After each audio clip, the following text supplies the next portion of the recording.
भक्ति का स्वरूप। श्री पार्वती जी ने कहा, प्रभु विश्वेश्वर श्रेष्ठ, भक्ति का क्या स्वरूप है जिसके जानने मात्र से मनुष्य को सुख प्रदान होता है। महादेव जी बोले, देवी भक्ति 3 प्रकार की बताई गई है, सात्विक, राजसी और तामसी। इनमें सात्विक उत्तम, राजसी मध्यम और तामसी कनिष्ठ है।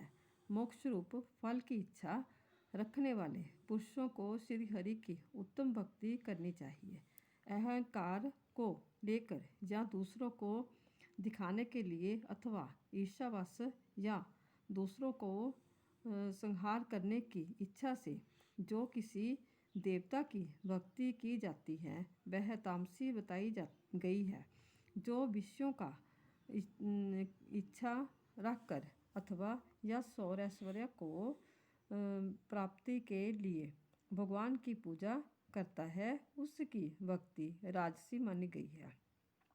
ज्ञान परायण ब्राह्मणों को कर्म बंधन का नाश करने के लिए श्री विष्णु के प्रति आत्मसमर्पण की बुद्धि करनी चाहिए। यही सात्विक की भक्ति है। अतः देवी सदा सब प्रकार से श्री हरि का सेवन करना चाहिए।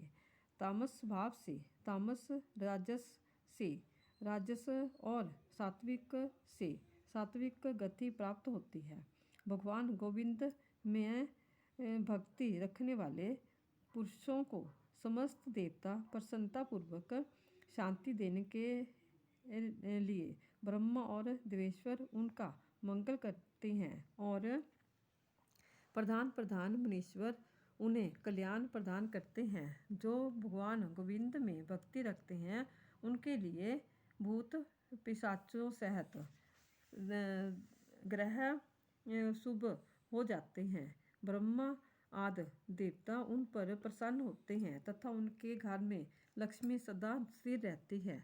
भगवान गोविंद में भक्ति रखने वाले मानवों के शरीर में सदा गंगा, गया, नैमिषारण्य, काशी, प्रयाग और कुरुक्षेत्र आदि तीर्थ निवास करते हैं। इस प्रकार विद्वान पुरुष भगवती लक्ष्मी सहित भगवान विष्णु की आराधना करें। जो ऐसा करता है वह ब्राह्मण सदा कृतकृत्य होता है, इसमें तनिक भी संदेह नहीं है। पार्वती क्षत्रिय, वैश्य अथवा शूद्र भी क्यों न हो, जो भगवान विष्णु की विशेष रूप से भक्ति करता है वह निस्संदेह मुक्त हो जाता है। पार्वती जी ने पूछा, सुरेश्वर, इस पृथ्वी पर शालिग्राम शिला की विद्युत मूर्तियाँ बहुत सी हैं, उनमें से कितनी मूर्तियों को पूजन में ग्रहण करना चाहिए। महादेव जी बोले, देवी जहाँ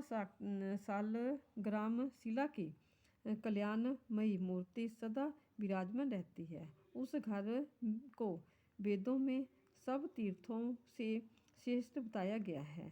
ब्राह्मणों को 5, क्षत्रियों को 4, वैश्यों को 3 और शूद्रों को 1 ही शालग्राम मूर्ति का यत्नपूर्वक पूजन करना चाहिए। ऐसा करने से वह सब लोक में समस्त भोगों का उपभोग करके अंत में भगवान विष्णु को सनातन धाम को जाते हैं। यह शालग्राम शिला भगवान की सबसे बड़ी मूर्ति है जो पूजन करने पर सदा पापों का अपहरण करने वाली और मोक्ष रूप फल देने वाली है। जहाँ शालग्राम शिला विराजती है वहाँ गंगा, जमुना, गोदावरी और सरस्वती सभी तीर्थ निवास करते हैं, इसमें तनिक भी संदेह नहीं। अतः मूर्ति की इच्छा रखने वाले पुरुषों को इसका भलीभांति पूजन करना चाहिए। द्वेश्वरी, जो भक्ति भाव से जनार्दन का पूजन करता है उनके दर्शन मात्र से ब्रह्म हत्या भी शुद्ध हो जाता है। फिर पितर सदा यही बातचीत किया करते हैं कि हमारे कुल में वैष्णव पुत्र उत्पन्न ही हो जो हमारा उद्धार करके हमें विष्णु धाम में पहुंचा सके। वही दिवस धन्य है जिसमें भगवान विष्णु का पूजन किया जाए और उसी पुरुष की माता, बंधु बांधव तथा पिता धन्य है जो श्री विष्णु जी की अर्चना करता है। जो लोग भगवान विष्णु की भक्ति में तत्पर रहते हैं उन सबको परम धन्य समझना चाहिए। वैष्णव पुरुषों के दर्शन मात्र से जितने भी पातक और महापातक हैं उन सब का नाश हो जाता है। भगवान विष्णु की पूजा में संलग्न रहने वाले मनुष्य अग्नि की भांति तेजस्वी प्रतीत होते हैं। वह मेघों के आवरण से उन्मुक्त चंद्रमा की भांति सब पापों से मुक्त हो जाते हैं। वैष्णवों के पूजन से बड़े बड़े पाप नष्ट हो जाते हैं। आर्ध्य, सूक्ष्म, लघु और स्थूल मन, वाणी तथा शरीर द्वारा किया हुआ प्रमाद से होने वाला तथा जानकार और अनजान में किया हुआ जो पाप है वह सब वैष्णवों के साथ वार्तालाप करने से नष्ट हो जाता है।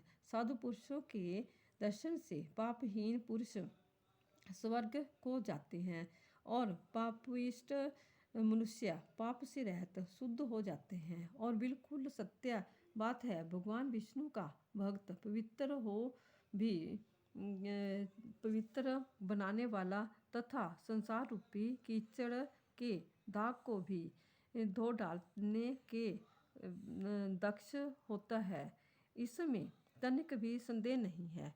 जो विष्णु भक्त प्रतिदिन भगवान मधुसूदन का स्मरण करते हैं उन्हें विष्णु में समझना चाहिए। उनके विष्णु रूप होने में तनिक भी संदेह नहीं है।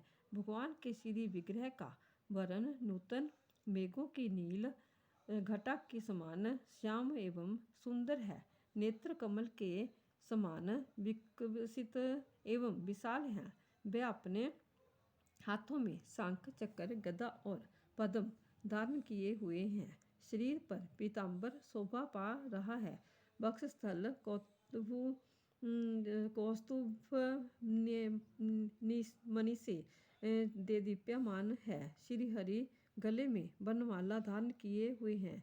कुंडलों की दिव्य ज्योति से उनके कपोल और मुख की कांति बहुत बढ़ जाती है। किरीट से मस्तक सुशोभित है। कलाइयों में कंगन, बाहों में भुजबंद और चरणों में नूपुर शोभा दे रहे हैं। मुख कमल प्रसन्नता से खिला हुआ है। 4 भुजाएं हैं और साथ में भगवती लक्ष्मी की विराजमान हैं। पार्वती जी जो ब्राह्मण भक्ति भाव से युक्त हो इस प्रकार श्री विष्णु का ध्यान करते हैं वह साक्षात विष्णु के स्वरूप हैं। वह ही वास्तव में वैष्णव हैं, इसमें तनिक भी संदेह नहीं है। देवेश्वरी उनका दर्शन मात्र करने से, उनमें भक्ति रखने से, उन्हें भोजन कराने से तथा उनकी पूजा करने से निश्चय ही वैकुंठ धाम की प्राप्ति होती है। सभी प्रकार के व्रतों की और 18 पुराणों की जानकारी वीडियो देखने के लिए हमारा चैनल सब्सक्राइब करें और वीडियो को ज़्यादा से ज़्यादा शेयर करें और लाइक करें तो जो और लोगों को भी इसका लाभ मिले।